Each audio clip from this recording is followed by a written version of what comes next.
Riverside Terminal. Meron na rin mga kakainan, gano'n. Ewan ko, ano meron dyan, no? Kasi may daungan eh. Hindi, saan pupunta yun? Ay, ano yan yung luxury, ano, yung gusto mo kakain ka na parang may restaurant. Na umaandar? Abang umaandar kumakain kayo, try nyo ni Nicole. Hindi kaya ni Nicole yun, susuba. Ay, sasuba siya. May nasa... Hindi naman daw mapapansin eh. Hindi mapapansin Suwabe yung ano nila. Si Kati nga, hindi nga kinaya eh. Ay, gano'n. Mas lalo na si Nicole. Ay, maano yun, matutuwal yun. Eh, yung dun pala nga sa... Ano to eh? Sa Congo, yung sinakyan natin. Oo. Mangilong-ilong na siya eh. Ay, hindi pala siya ano. Hindi siya Eh, buti, sa bagay na yung sa Vietnam naman, nakatigil yung barko natin eh, no? Hindi, yung mandar rin, ano ka ba? Tapos tumigil lang. Nahilo siya nun?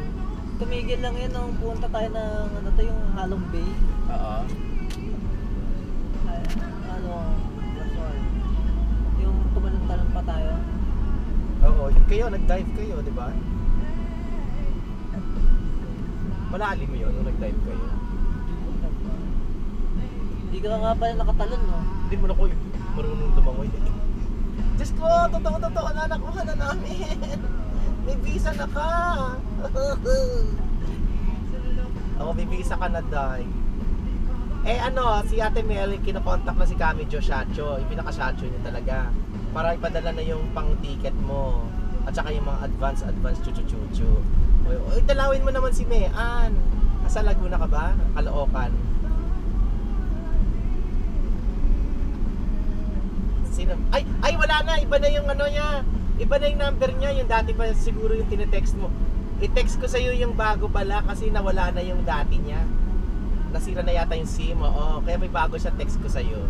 Pero sumagot na daw yata yung mother niya sa iyo. Parang nag-reply na.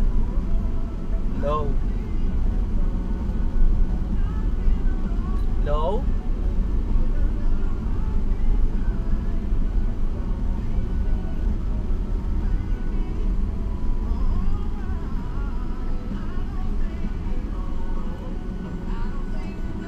Hello? Hello? Ayan, narinig mo ako? Ayan. Ayun, parang nag-reply na rin daw yata sa'yo yung mother ni Mean ata.